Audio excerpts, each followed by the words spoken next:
Welcome to Pet Sitter Confessional, an open and honest discussion about life as a pet sitter. Today, we're brought to you by Time to Pet and our friends at the National Association of Professional Pet Sitters. How would you describe your current mindset? Too often, as business owners and entrepreneurs, we find ourselves in toxic and negative loops of our mindset and beliefs that we have about ourselves or the world around us.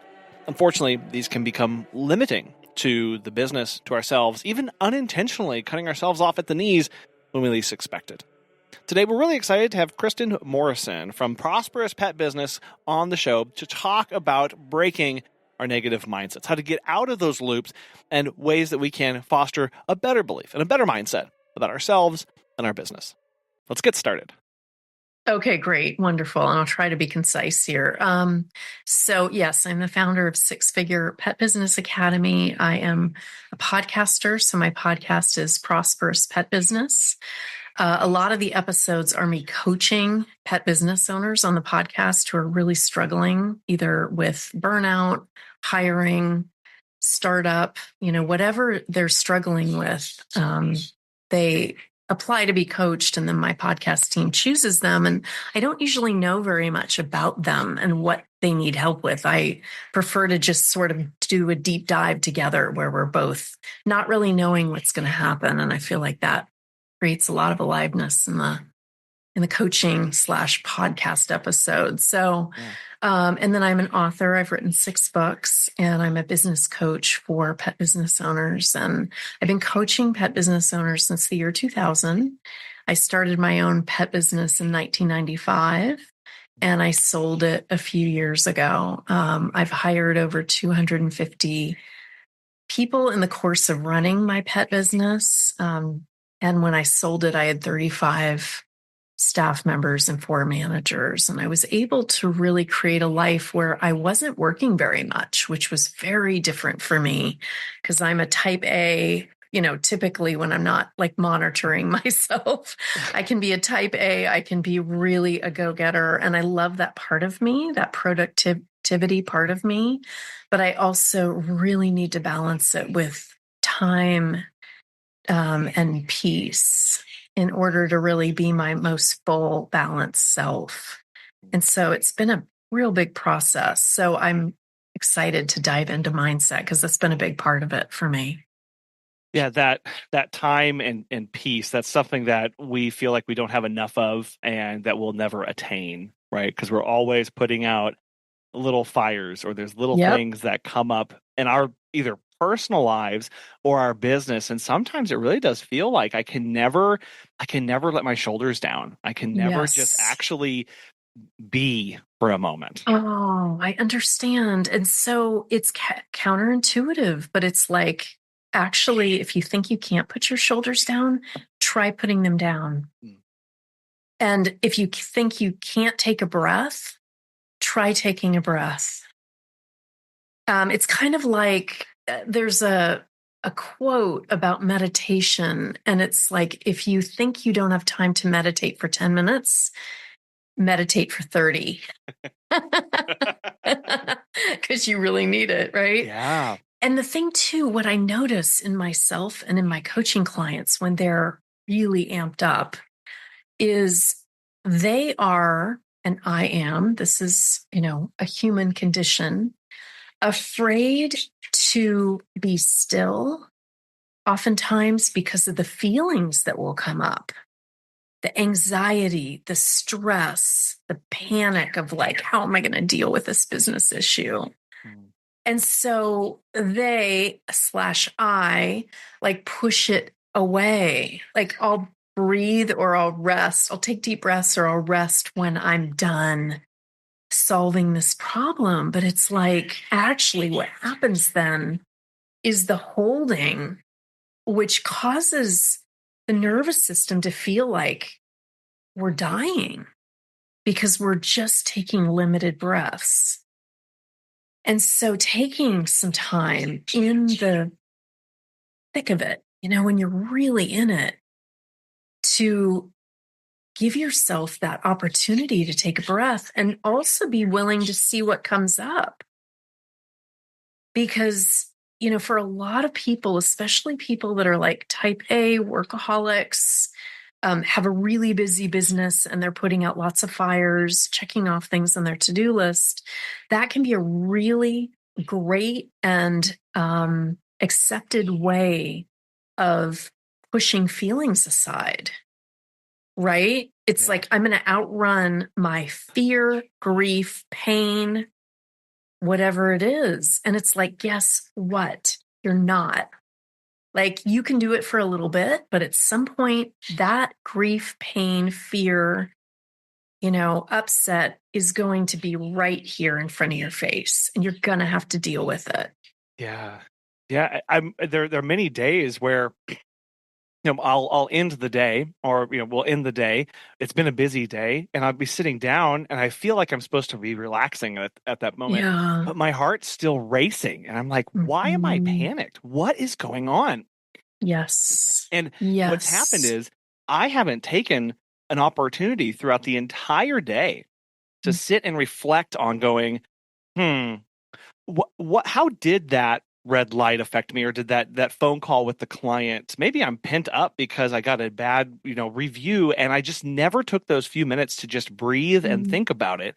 And then 6, 7, 8, 10 hours later, I'm still racing because that's on my mind and I haven't dealt with it. And then, like you said, Kristen, we just keep pushing that off. Well, I'll Yeah. tackle something tomorrow, or I'll dive into another Mhm. project, or I'll dive into another thing. And then all of the stuff just builds up.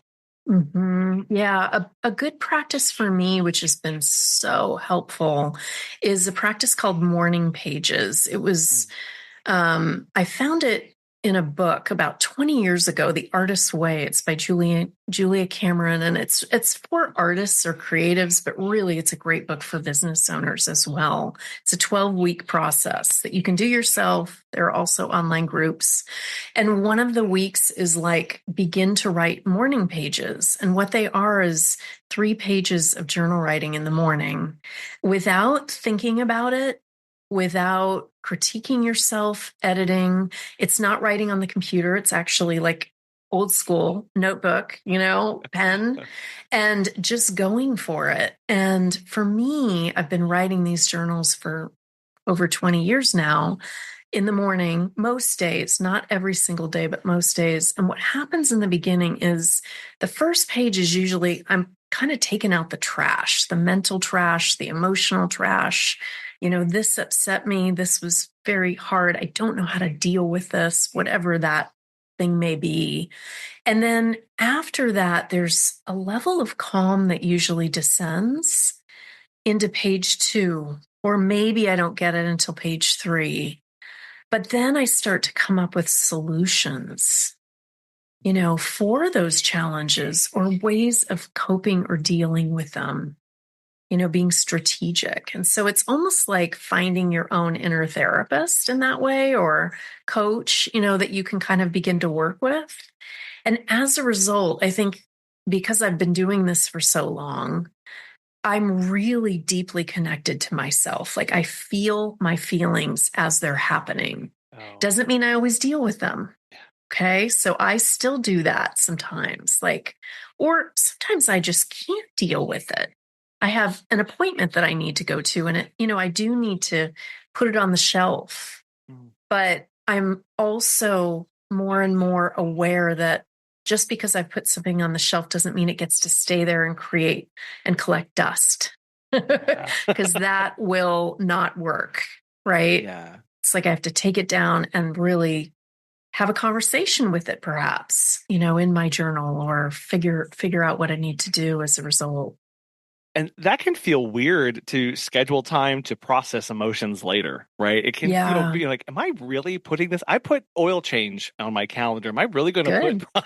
process emotions, Maybe next you to, are. yeah, but maybe you Yeah. have to, because the problem is, if you're like me, if it's not on the calendar, if it's not written down, my brain Yeah. is like a steel trap, right? It rusts shut and it doesn't open a lot of times, and I'm going to forget about it. And I'm just going to, Right. then it's going to be 3 weeks later. And then all of a sudden I'm going, Yeah. oh, right. Okay. And now, and then I've got more things to process and more things. So having that Mm-hmm. dedicated time, whether it's in the morning or whether it's at night where you're kind of decompress and letting the day go so you can Mm-hmm. get a good night's sleep, Mm-hmm. finding that in your rhythm really Yeah, allows you to at least go, here's the stuff that's burdening or was burdening me today. And now I can actually do something with that. that's right. And it's not, for everyone who's listening, some people are just not going to write in their journal. That is not their thing. So for them, it might be to go on a 15-minute walk without the phone. Okay. Without technology, just go for a walk, even if it's in your neighborhood, not specifically in nature, but if you can get into nature, that's really helpful. And, what can happen is the more we walk and we can kind of begin to process things, for other people, it's going to be getting on their bike. For me, I ride my Peloton or I do hot yoga. Those are things that, even though I'm not perhaps, specifically processing something, I'm working out through sweat, through exertion, through exhaustion. Like sometimes our body needs that, especially if we're stressed. It's like hot yoga for me is like wringing out the towel that is my body. It's Yeah. not fun a lot of the time. It's really hell. But then when I'm done, it's like heaven because I've let whatever I needed to let go in the practice in the studio. Yeah. Well, and too, if I'm sitting here with my heart racing because of a phone call that I did, sometimes it's going, Mhm. well, my body needs to do something with this. So I need to get Yes. up and move. I need to get up and walk this out so that my activity can match what my body's trying to do, and I can think a little bit easier. And that when I'm doing Mhm. that. Yeah. And what can also be really powerful, a lot of people jump to meditation. Like, I'm going to meditate as a way to feel better or more calm. And Yeah. it's like, oh, no, you're not. Like, if you're really amped up or jacked up, Oh. meditation, like that, is perhaps even going to be the worst thing you can do. Mm. Personally, what I've seen, maybe there are some people out there who are like, hey, it works for me. Great. What works for me when I am really jacked up and I don't have a lot of time, but I need to like let go of feeling is to like grab a pillow, warn my husband, put my dog in another room, and just scream into the pillow Mm. for even 1 minute. It's amazing. Like, oftentimes I will be working with a client and they will be jangly. And it's like, go grab your pillow. I'm going to mute so you can have your privacy. Yeah. Give yourself a minute and scream into it. And they will come back and they will be like, I feel so alive. It only took 60 seconds and I feel freaking amazing. Yeah. And I'm like, it's because you like let it out. Running away, like it's almost like putting a cork in it, Yeah. you know? But if you can consciously release it, then you can actually move on with all of you. You're not going to be burning on 2 cylinders. You're going to be running on 8, Right. you know? Have you heard of our friends at Time to Pet? Chris-Ann from Rating Cats and Dogs has this to say. Becoming a Time to Pet client has been a game changer for us. We can give our pet services clients real-time, cloud-based information they never imagined they'd be interested in. And most importantly, to me personally, I can better manage my company and look forward to more. And not a small thing, Time to Pet is responsive to my requests for new features and modifications to existing ones. If you're looking for new pet sitting software, give Time to Pet a try. Listeners of our show will save 50% off your first 3 months by visiting timetopet.com/confessional. And while we're going through that process of sitting with those feelings, kind of be in the silence, like you mentioned, it can be unsettling to know what's kind of knocking around in between our ears sometimes. We don't Mm-hmm. even really fully understand that. Sometimes we are going to have or discover that there's this negativity, right? These negative mindsets that we can build up. And I was curious, Kristin, what are some common negative mindsets that you see, especially in pet business owners, that you help people work through? Yeah. So often when there's a slump, like for a lot of business owners after the pandemic, they experience like a huge financial drop. Some they went up for whatever reason, but most that I know, their businesses went down. Some are still recovering. And for those who are listening, who are there, I feel you. I'm just loving you right now. The mindset that might be at play is my business will never get to where it was before. I've lost that. Maybe I've lost my mojo. Whatever that may be, it may be I'm not successful. So what can be really powerful, and it's anytime we switch a mindset that is a negative mindset to a positive, it always feels like a lie. And it is a lie. It's not true yet. You've got that record running, let's say, of I'm not successful. My business will never be successful. I can't make six figures or more. A lot of people are like, they just can't go beyond for whatever reason. Or maybe it's, multiple six figures and they can't reach beyond that. They're just stuck, right? And so it's like, how can you begin to turn that negative into a positive? And we're not talking about toxic positivity, because that doesn't work, okay? And it's not good to yourself. But what you can begin to do if you are noticing there's a negative mindset, and actually want to back up a little bit. So let's say you're not making money in your business, or you're not making a profit. You want to look at like what's not working. Maybe it's something in your personal life, like you've been single for a long time and you want to be married, right? So, but for the sake of this podcast, let's talk about business. So the running loop might be, I'm not successful. Distill it down, like notice what the problem is.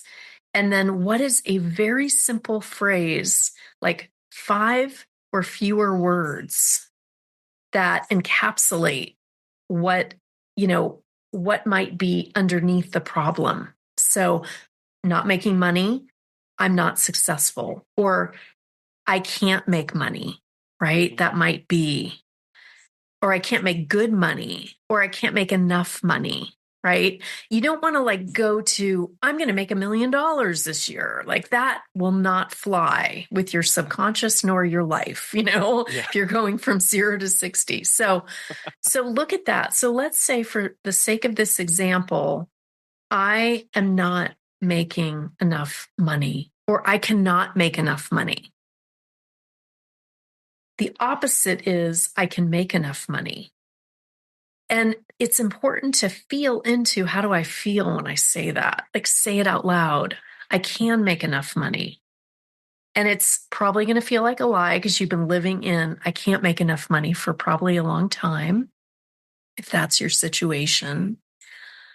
Where you can begin to bridge the gap from I am not making enough money, or I can't make enough money, to I am making enough money. The bridge is to notice when you have made enough money so that you can back it up with proof, right? A lot of people in business, they talk about social proof. It's like people saying, you've done this for me, thank you. It's reviews, things like that. So this is like going back into your own, it's like doing a business review, right? Yeah. And getting proof, like, well, there was that week where I made a huge amount of money. It's been a couple years, but it is possible for me. Yeah. And so that can then create the bridge to the subconscious, to the conscious, so that you begin to really believe the truth. Like the subconscious doesn't know if it's a lie or the truth. Okay. Your body does. Your body's like, well, that's a lie. But your subconscious doesn't. Like if you start to say, I am successful or I am making plenty of money, sooner or later, your actions are going to begin to support that belief, that positive belief. And what you might want to do too is make a list of actions that would support that. So marketing every day. What's one, even small marketing action I can take every day to support the belief that I am making enough money or I can make enough money?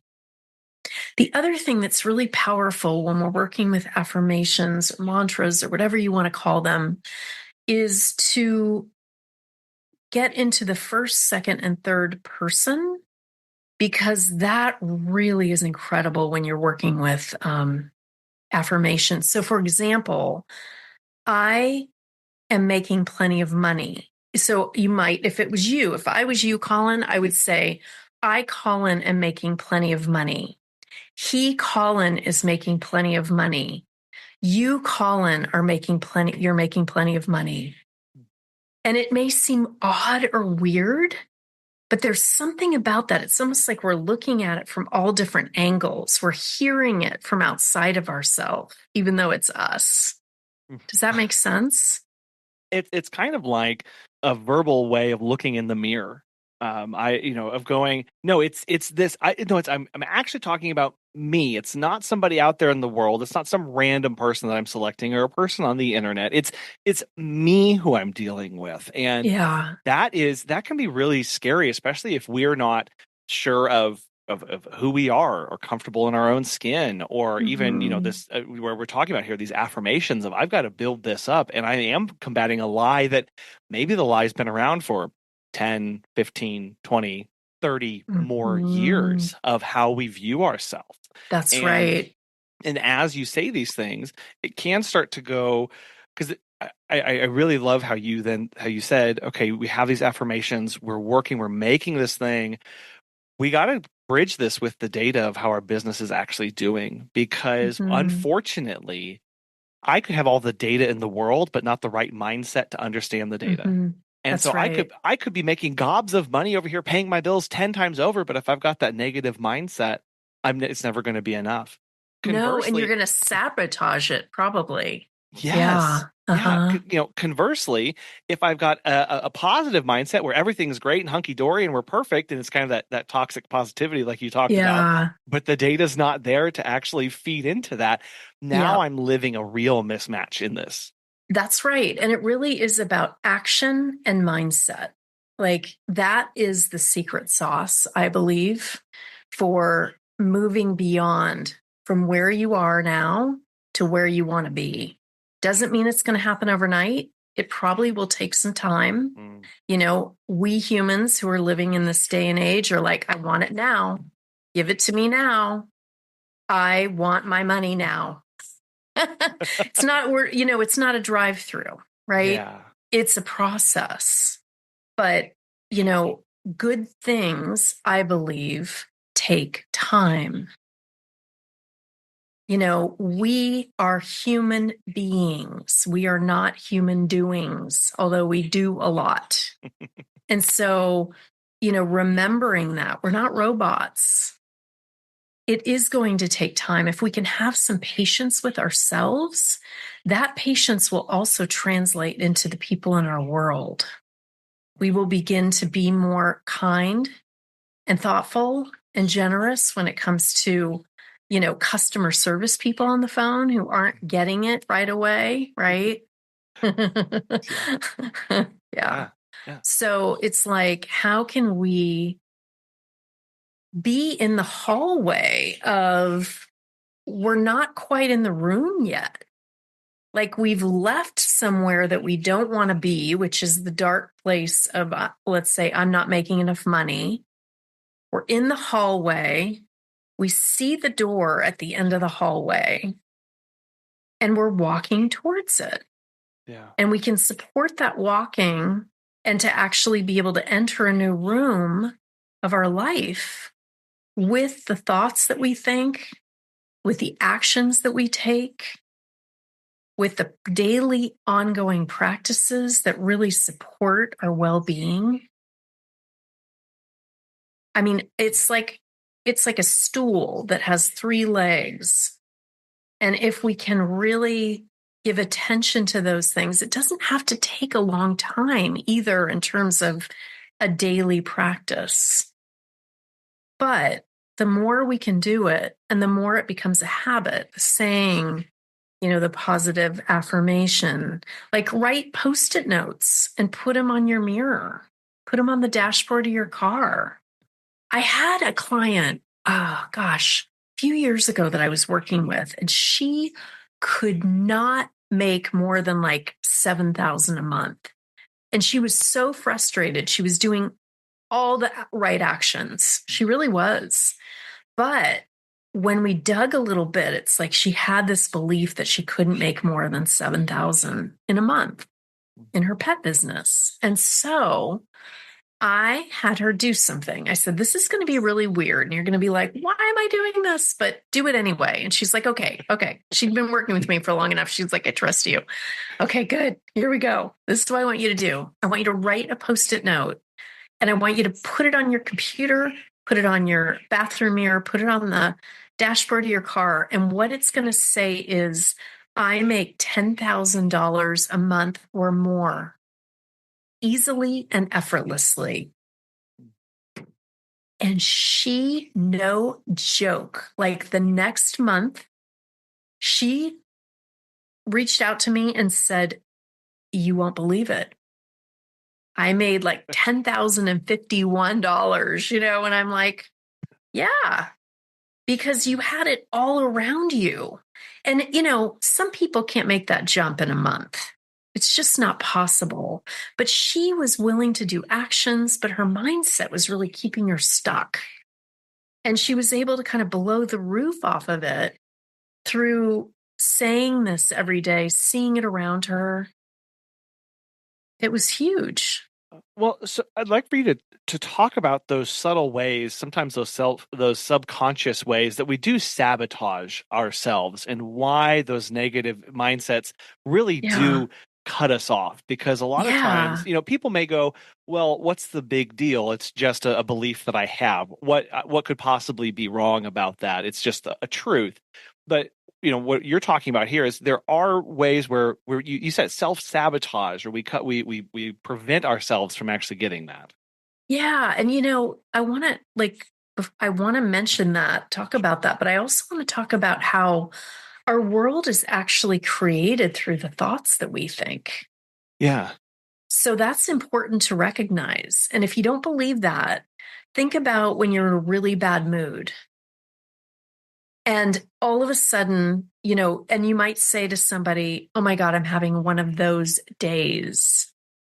Yeah. It's not, I'm having a difficult hour or a few minutes. It's like you've already declared it at 10 a.m., I'm having one of those days. And it's really hard to pull back from that. You've already put that out there. Your mind is there.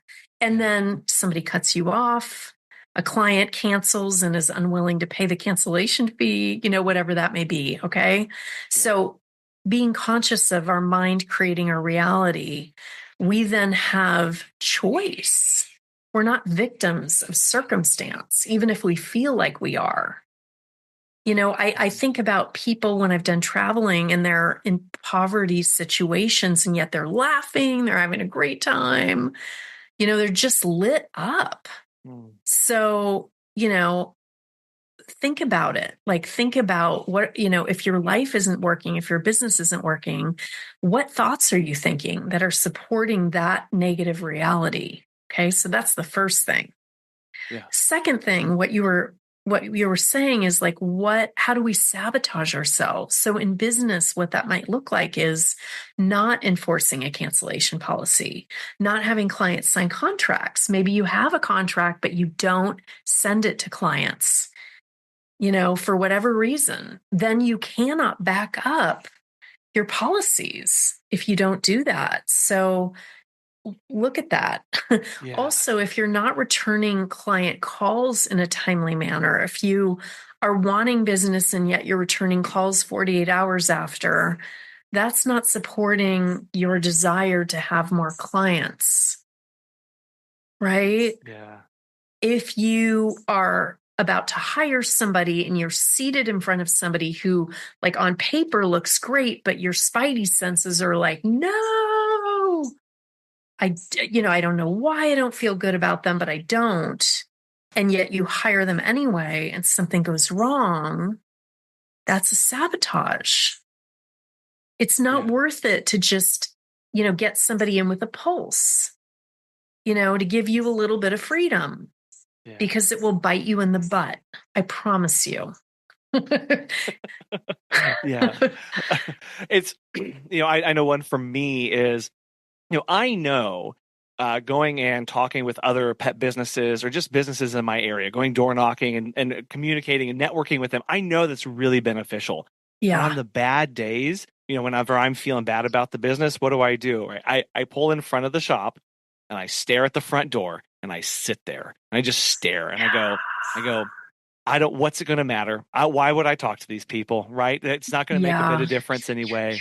I might as well. And there have been times where it's like, you talk myself out of that and put my car in reverse and I'll go try and find another one. And you get this loop of, no, I can't. It's it's not going to be that big of a deal. I'll just move on. I won't bother them. I'm not feeling confident about my business enough to tell them about it. And like you were saying with the phone calls, I know the networking is good. I know returning the phone call to the client is really beneficial. But if I don't act like it's beneficial because I don't believe it's beneficial from my negative mindset, my negative position, I'm just destroying every opportunity that I have before me. That's right. I think it's actually important to not market when you're feeling down. Because it's like perpetuating that kind of down energy. And I don't know that it will be helpful. Like if it is helpful, it's a fluke. Yeah. It's like, wow, kind of like winning at the blackjack table. It's like, woohoo, aren't I lucky? So, instead of being lucky, let's be strategic. Yeah. And we can be strategic about marketing in person when we're feeling good. Mm-hmm. Because people sense our vibes. They feel it, and, Blink, the book Blink by Malcolm Gladwell is such a good example of that. He talks a lot about how we as humans know the truth. We may, kind of like if we're trying to hire somebody and, but they're good on paper, or we're dating somebody, but they're good on paper, but inside we're going, no, and yet we do it anyway. That's us bypassing our wisdom, our internal wisdom. And so if you're not feeling confident and yet you have marketing on your calendar for that day, put another type of marketing on that's not in-person marketing, because it's actually not going to probably help. Because you're in there, you're not feeling good about it. You're not talking with energy. You're just kind of ho-hum. Okay, well, thanks. Appreciate it. I have to do this. Gotta do this. That people do pick up on that. And so in both cases, if I'm not going in there and talking to somebody with my best effort and best foot forward, or if I am talking to somebody and I'm annoyed and angry that I'm there, both of those are going to, they're not going to help my business at all. And so that does take us having a little bit of planning of going and knowing ourselves. And that's why starting the day with, where am I at today? Am I is today my people day where I can go and talk to people, or do I need to have my email day and my social media day where I'm not doing that stuff? Exactly. And being aware that it might change too. Like if you give yourself what you need in the beginning of your day, and you don't push yourself to be with people, in the afternoon, you might actually be like, hey, I want to be with people. Maybe. Yeah. Or just having, having some options to do. And I know that that's kind of something to work on, is going, I need to have a little bit of planning here with flexibility in my day so that when opportunities do come up, I can take advantage of them. Maybe I wasn't planning on going and talking to people, but one of my long-term clients just left me a glowing review on Facebook or Google. And now I'm like pumped up and amped and I'm ready to conquer the world. Like, let's go do something with that and make the most of it. That's right. Exactly. Yeah. So when we can begin to be conscious of how we're feeling, what we're thinking, I mean, it sounds so kind of navel gazing. I don't mean it to be. I've found it to be incredibly powerful for me in my life. And I've seen it in my coaching clients too. So if we can take just a bit of time in the morning to connect with ourselves, like don't jump out of bed and eat your breakfast and run in your car. And, what is your morning routine? Oh, How do you start your day? That is the foundation of your day. yeah. Are you like running out the gate, like from the very beginning? That's probably how your whole day is going to be, unless you take a pause and go, wow, this isn't really what I want to do today. I'm not even really thinking. I'm not even really in my body. Like, Yeah. I need to get back in my body here. What's going on? It- Yeah. because that does take us knowing ourselves, because many times we wake up and we think, as we talked about earlier, I don't have time to take 30 seconds to breathe and do a reset right now. I've got, don't you know, and I hear this, don't you know, I'm so busy. I've got God, so much to do. I don't have time for that. And the point is, you don't have time not to, because that's right. Well, and the refrain of I'm so busy, it's like, how is that serving you? A lot of people see it as a badge of honor. And I used to. Like, that was my mantra. I'm so busy. I've got so much going on. What it made me feel is important and, valuable. But it's like, how can I feel those things without going 100 miles an hour? Yeah.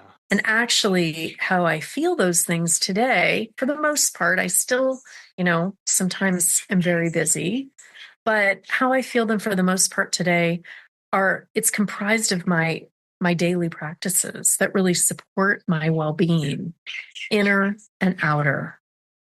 Because if we aren't taking care of ourselves, right, we don't have anywhere to pull from. If I do, as business owners, we're going to have tough days. We're going to have tough weeks or months. And that takes a resourcefulness that we need to supply. We have to supply that energy to do things in our business. We have to supply that energy to go out and do the marketing and be creative. That does come from us. And if we aren't taking care of ourselves inside and out, there's nothing to pull from. And then we are That's left, right. empty and frustrated. Yeah, it's true. And so how can you begin to fill become resourced, fill the well inside? Yeah. Is it bone dry? Well, what will it take to begin to fill it for yourself? And this isn't about going from 0 to 60. Like, what is one very small action you can take, or inaction if you need to rest and take a nap, but what is one small action you can take to begin to fill your inner reserves? And what that will do is it will also help you get into alignment with your spirit, with your body, with your essence. It's like if you're constantly pushing yourself like a horse, riding a horse, and you're like whipping it, like, hurry, faster, more, your body is not going to trust you. It's like you don't give it time and energy. Your psyche isn't going to trust you.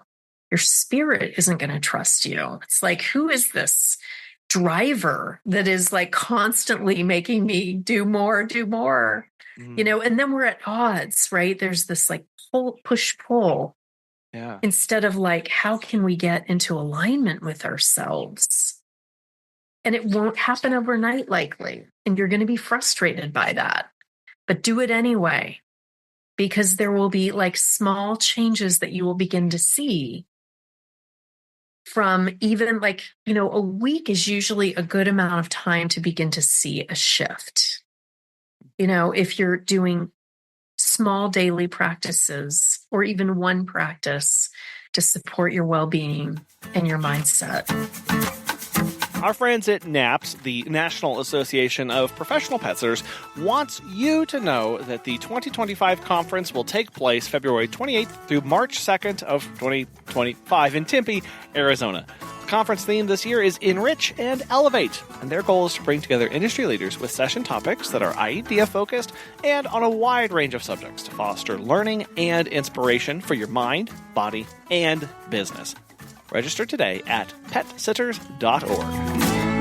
Because those tough times will come. We have to be ready for those. And I know one thing that it is going to happen. And giving yourself time, and that's one of that can be really frustrating as a business owner, because we're so worried about time anyway. And we do look for those quick fixes, don't we? Of going, no, I just need this. I just need to move past this. I need to get over this. But when we're dealing with things like burnout, self-doubt, when we're lacking motivation, like you said, Kristin, those things don't just do a flip switch and they're done the next day. The light flips on and we're perfectly back to normal, because we do have to unpack sometimes years and years of bad habits, of bad ways of thinking, and try and get off that cycle of, did I see that I had that bad, I knew today was going to be bad, and look at all these bad things that have happened, and I knew today was going to be bad, and look at these other bad things that are going to happen, and this is just my life of bad things just always happen. That's right.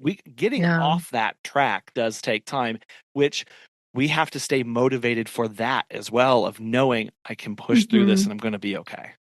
Yeah. And if we're doing the daily practices, regardless of what's happening, whether our life is good or bad or challenging or whatever, then it's a habit. It's like brushing teeth, right? Also, I would encourage people to really look at what are some bad habits that they're doing that aren't supporting them. Is it scrolling on your phone late at night and it's hard to then wind down and be able to go to sleep? I feel called out right now, Kristin. I feel called out too, because I did that last night. I'm just saying, but I've gotten better at it. The other thing, this is kind of a funny thing, but this was one of my kind of bad habits, which was, and I didn't realize it took me a while to realize it, is one of my things that I really love and loved, more loved now than in current time, are true crime podcasts. Okay. I won't name names of what those podcasts are, but I was really getting into those and loving those. And what I realized is, they're about murder, destruction, all these bad things. And that's what I'm filling my mind with as I'm going on a walk in nature. What? And so I finally deleted almost all of them. I still listen occasionally to one or two, but it's very infrequently. It's usually once a month. It'll be kind of my guilty pleasure, but I also notice how I feel after, and I don't feel great. So for some people, it might be, hey, I'm going to have a glass of wine after dinner or before dinner, or a cocktail, or whatever it might be that is then causing them to not sleep well, wake up in the morning not feeling well. I was noticing that for myself with the alcohol. During the pandemic, I started really enjoying cocktails. My husband is an incredible mixologist and loves to make cocktails. And so we were just having a great time, having cocktails, on a weeknight after work. But then I started kind of craving them, oh my gosh, looking forward to them, kind of thinking about them. And I thought, I don't like this. So I thought, I'm going to take a break from drinking for a year. And it was harder than I thought.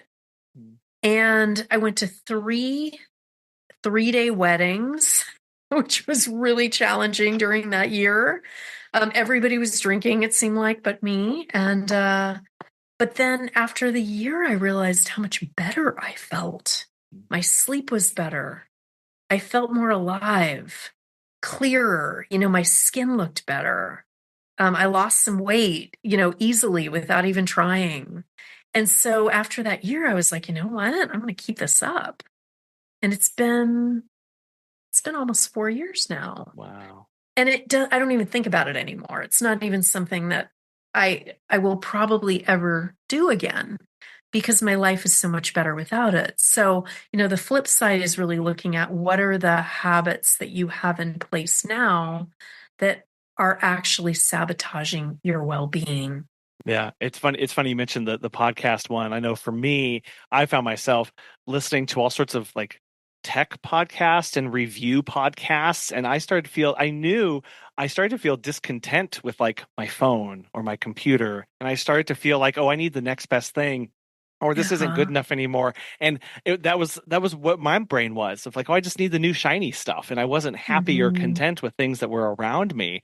And yeah, as soon as I stopped listening to those, it was like, oh, well, I don't know anymore. What's my phone? I don't. I love that. It's been like that's one piece of my brain that I can use elsewhere now instead of being worried or concerned about what the latest tech specs are for the next phone or Yeah. computer or iPad or whatever. I can let me take that time where I was scrolling and looking at reviews and looking at things like that. Let me take that time and actually invest that back in the business, or take the time off and spend it with family, right? And actually go Right. lay out in the grass and enjoy some sunshine for a Yeah. little bit. I did that yesterday. So I have been wanting, it's such a simple thing, but it's powerful to walk on the earth. They call it earthing, Yeah. and or forest bathing or something. So, to walk on the grass or the earth and just be bare feet. And I just got on the grass and just for 5 minutes, I had a timer that wasn't my phone, and I was just laying on the grass, and it was medicine, let me tell you. So simple things like that can really make a difference. Yeah. And it does take that trust in the time is going to be worth it, and That's that right. finding the stuff that's going to feed us is actually beneficial instead of just I need to work more, work more, work more. And That's right. it starts with going figuring out, why do I have that feeling and emotion? Why do I Mhm. have the need to not do this thing? And let me address that by, like you've said already, Kristen, doing the thing more, right? Just do Mhm. that, and you find, oh man, because you get those, you feel amazing afterwards, and then you start to seek after that, and you go, no, that was actually really beneficial to me. Mhm. What do I need to change in my life? How do I need to structure my business? What policies do I need to reinforce so that I can have more of that time, or I can spend more time with those people, or doing that thing that I actually love? That's right. And it's going to feel really weird if you've been running like a chicken, running, running, running, and then all of a sudden you're still. So a lot of people who lose their job or they retire, they have a lot of feelings come up and they're Mm, super uncomfortable. The thing that they thought they wanted, which was an abundance of time, actually becomes a very big challenge for them, right? So just know that if you've been running for a long time and you all of a sudden have an opportunity or you create an opportunity to be still, feelings will probably arise that you've pushed away, that, you're going to have, there's going to be discomfort, but get over it. Just be willing to go through it, yeah. because that is, that's where the freedom lies, is actually like being willing to be with the discomfort in order to begin to have a different relationship with time. Mm, Time yeah. is good. Like, okay, here I am. I have blank space in my schedule. How wonderful. The other thing I wanted to say is how important it is to bookend things that are challenging, especially the self care. And what I mean by that is yesterday, when I knew I needed to be on the grass for 5 minutes, and I've been kind of resisting it for whatever reason, I texted a friend and told her, I said, I'm going to go lay on the grass. I know it sounds silly, but I'm going to bookend with you. So I'm letting you know I'm going to do it right now. And then I'm going to text you when I'm done and let you know how I feel. And she was like, great, you're inspiring me to do it. And she ended up doing it later that day. It was really sweet. But so it was helpful, like creating almost a parameter, like a boundary around that, by letting her in and saying, can you support me in this? I'm going to do this. And then I'm going to text you on the other side when I'm done. And it creates accountability too. So sometimes we need that. not to be afraid to reach out to people, but also importantly, if somebody reaches out to us for that help, to be Yeah, ready to respond and be supportive that's in the right. ways that we can be. Yeah, I mean, it may not be possible for us if we have a friend in need who needs to talk, for us to talk in that moment. Mm. But maybe we can schedule it for later that day. And when we help others, it often helps us. So remembering that if somebody is reaching out for help, not that we want to be self-absorbed, right? Like, oh, this is going to help me, I'm going to do it. But to remember, like, our instinct might be, I don't have time for that. But actually, how can you create a little bit of time to help a fellow human in need? Yeah. Because it'll help you too. I Yeah. promise.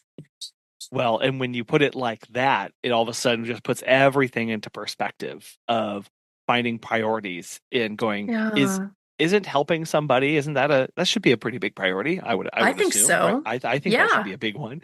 And so, right, going, what can I do to make that happen? If I think that's good and worth my while, worth my time, I should make an effort to make that happen, because also there may be a time where we need that back in return to us, where we need to be somebody else's bookend or support network or whatever. Yes, exactly. Wrapping up here, I did want to talk about breaking this cycle of, I know we've talked about a few things, but if somebody finds themselves in this constant negativity loop and this constant, they Mhm. can't break out of it, what are some Yeah. things that they may be able to do today or this week to start turning that around in their life? Sometimes just thinking about, if you think about a record player and how it's playing a song, it's got the needle, even just thinking about, I'm going to lift that needle off the loop. It's a neural pathway it's a groove.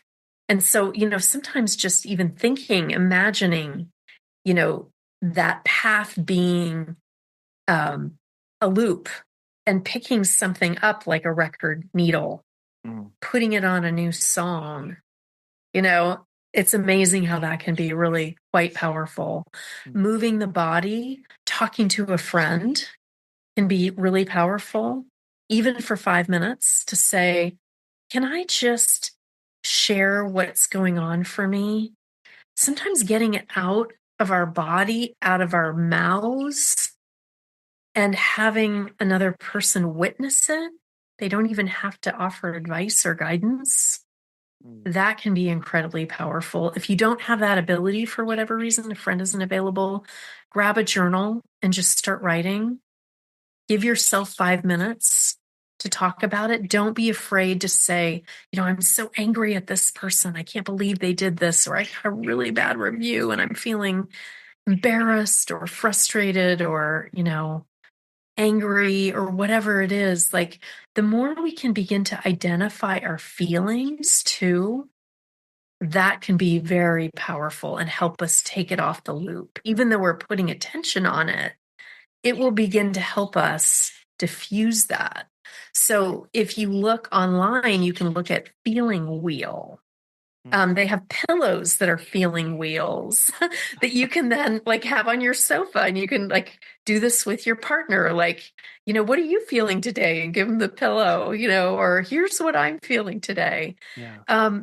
To begin to identify those, because when we can identify those, it's giving those feelings a voice. It's helping them and us feel heard, even just from ourselves. So a powerful thing to do might be, today I'm feeling angry, sad, you know, um, optimistic. I mean, we probably have a bunch of different feelings that are both positive and negative. That's typical, right? But we Right. might have one predominant feeling, which is, let's say, anger. And so, what are some go tos to release anger? Well, like we said, screaming into a pillow, right? Journal writing and writing, just go for it. Be angry in your journal. Let it out. Let the caged lion roar. Maybe you need to like get on your Peloton bike and just ride like a demon, It may be that, like, just to get it out of your body. But the worst thing you can do is just sit there and hope it goes away. Right. That is not a recipe for diffusion from the feelings.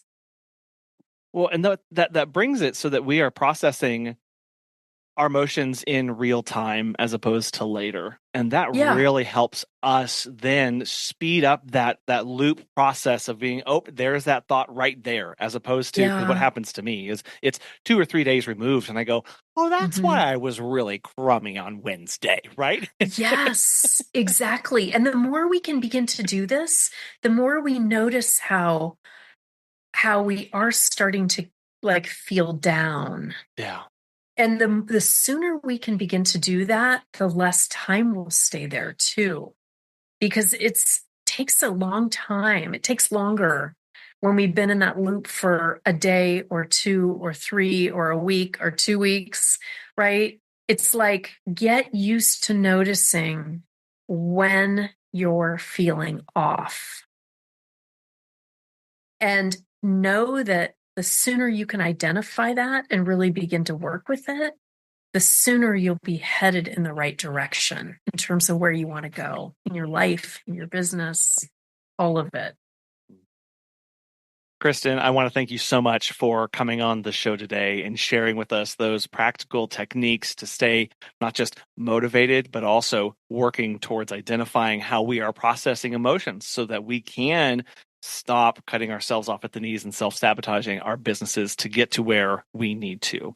I really, really, really want to thank you so much for your time today and for coming on the show. For those who want to follow along, check out everything that you are working on these days, Kristin, how best can they do that? So they can go to Six Figure Pet Business Academy. It's all spelled out. They can also go to Prosperous Pet Business. That's the podcast that I have. My books are on Amazon, and feel free to reach out to me if you're struggling. And, I coach people on the podcast. So if you're struggling with a mindset issue, let's hop on. I'd love to work with you. Perfect. Well, I will have those links in the show notes and on the website so people can click right to that. Kristin, this has been an immense pleasure. Thank you so much for coming on the show today. Thank you, Colin. Have a beautiful day. What beliefs, what mindsets have been holding you back unintentionally or intentionally this year?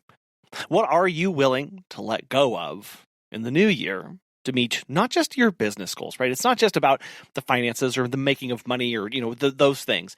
You personally, what personal goals do you have that we need to let go of some things in order to get there?